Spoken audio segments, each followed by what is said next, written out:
New tonight, the Arlington Police Department is facing a civil rights lawsuit. The plaintiff is 20-year-old Donovan Johnson, a black man who says he was racially profiled, illegally stopped, and arrested back in February. The suit says Arlington police responded to reports of a theft at the Homewood Suites and were told the suspect was a white male. As officers set out in their search, Johnson says he was walking home from a local CVS when a white man ran past him.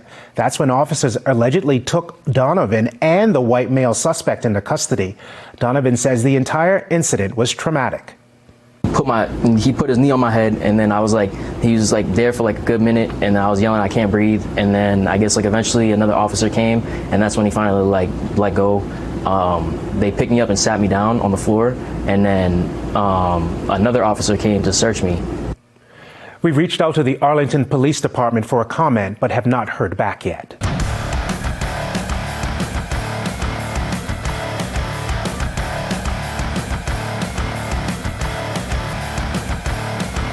Well, let's see now.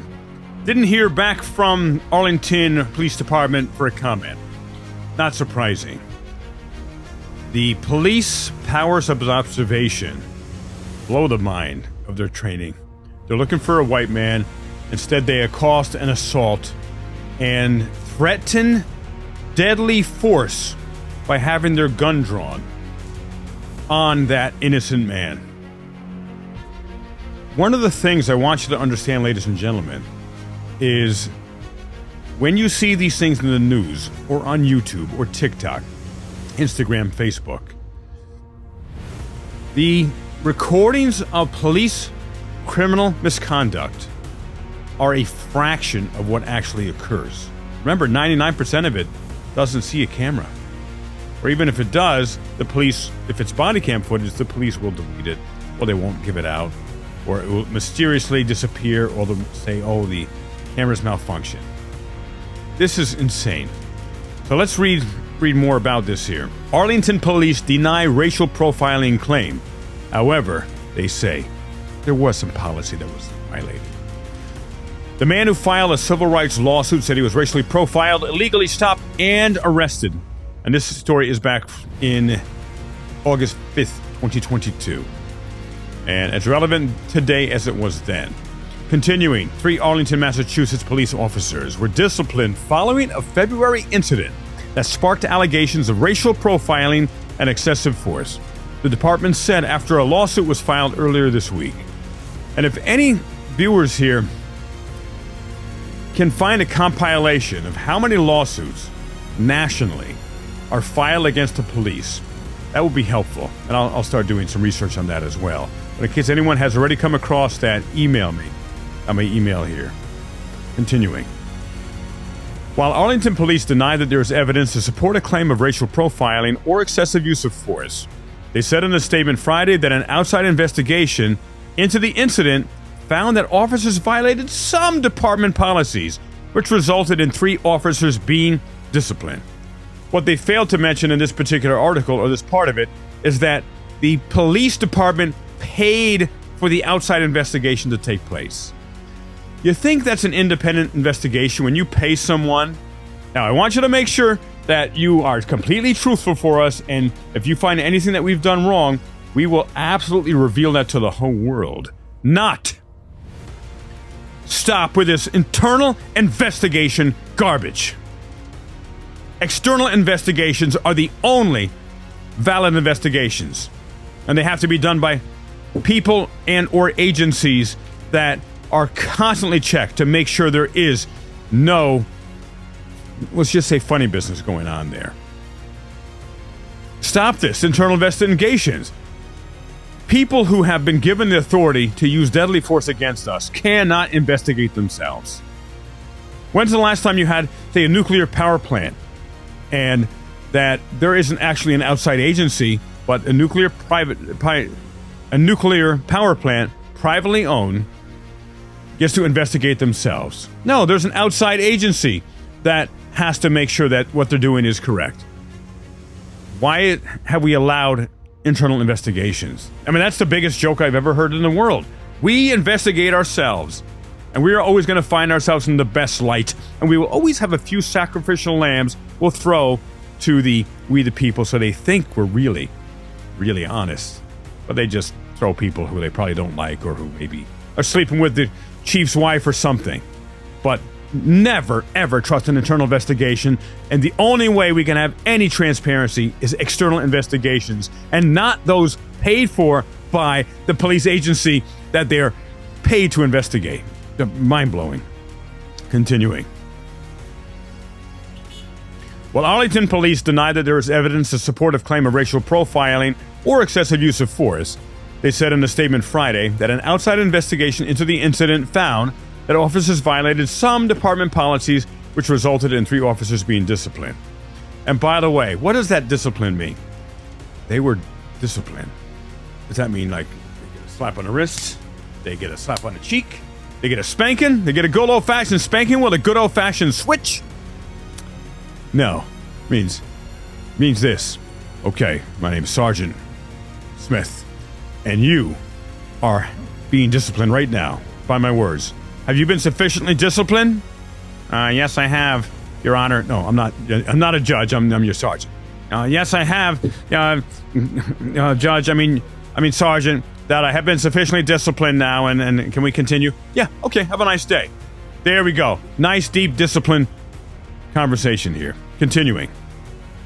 The plaintiff in the lawsuit is 20-year-old Donovan Johnson, a black man who said he was racially profiled, illegally stopped, and arrested back in February. And I don't know if he was racially profiled or what, but they were chasing the white guy, and they tackled and held a gun to a black guy. You know, they just wanted someone. They wanted someone to be able to arrest and, you know, get another notch in their on their bedpost of how many people they've arrested that day. The lawsuit says Arlington police responded to reports of a theft at the Homewood Suites and were told the suspect was a white male. As officers set out on their search, Johnson said he was walking home from a local CVS when a white man ran past him. How the hell did they mistake one for the other? Well, of course, these are police officers, not the brightest tools in the shed, shall we say, the sharpest tools in the shed, the brightest bulbs in the lamp. That's when officers allegedly took Johnson and the white male suspect into custody. Well, everything supports that they actually did. We're way past allegedly here. But here's all the details of the lawsuit here. And then, continuing, in the Friday release, which was jointly issued by the town and its police force, they're Siamese twins. They protect each other. There's no transparency. There's no justice. Arlington officials said the municipality has not yet been served the lawsuit and only learned of it through a news release and media inquiries. Officials were previously made aware of the allegations mentioned in the suit, though, and said they hired an outside, licensed private detective to conduct an investigation to determine if the officers violated any APD policies, procedures, rules, or regulations. They hired a private detective. Or maybe I should get into the private detective business and I should become a licensed private investigator. But no, I'm one better than that. I'm an investigative journalist. And they bought this private detective. Again, it's no different than an internal investigation, except they just paid someone to do it. Same difference. Continuing. The outside, completely objective investigator interviewed officers, Johnson, witnesses, and reviewed documents, audio, and video related to the incident. Well, I haven't found any video yet related to it. And if you find any, please send it to me at my email address I supply here. Arlington officials said the investigation showed no evidence that supported a claim of racial profiling or excessive use of force. Now, racial profiling, I don't know. However, idiocy, I do know. Looking for a white man, they tackle a black man, and the gentleman can't breathe. Have you heard that before? They put their knee on his head and his neck. And when officers hear they can't breathe, they say, oh, the person could breathe because they're talking.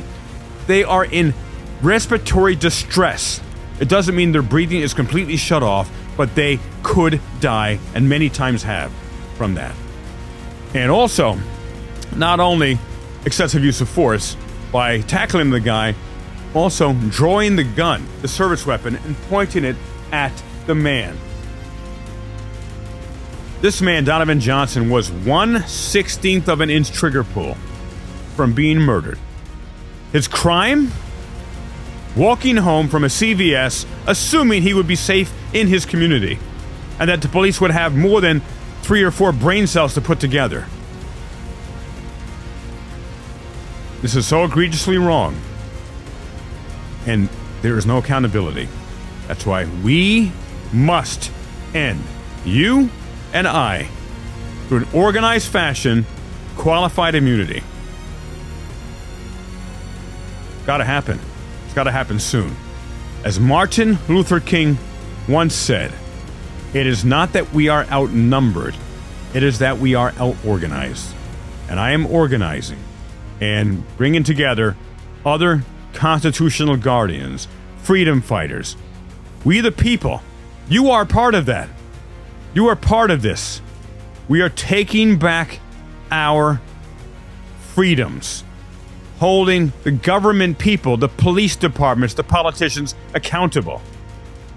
They are the public servants. There's a reason they're called public servants, but they have been acting like public masters out of control for decades now.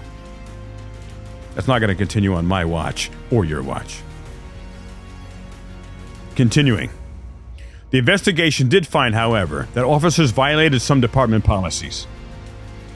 Mind-blowing. One officer and the sergeant got mandatory retraining. Yeah, I'd love to see what that was. And the sergeant got remedial supervisor training.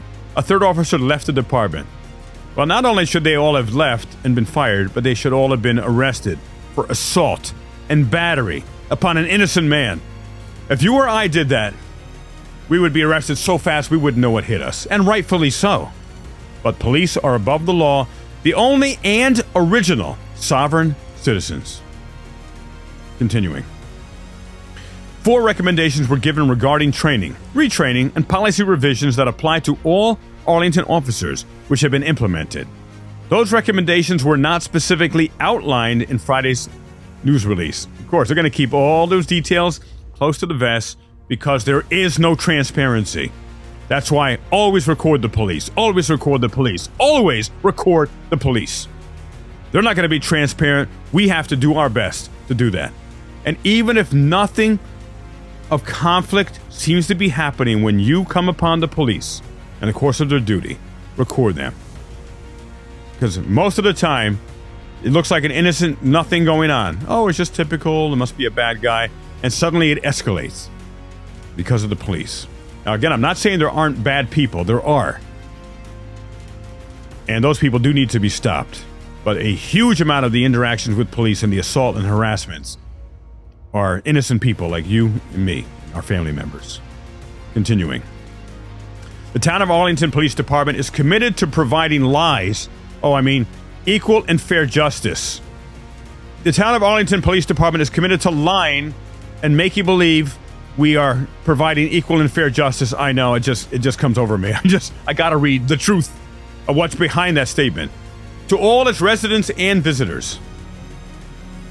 Town manager Sandy Pooler and police chief Julie Flaherty wrote in a joint statement.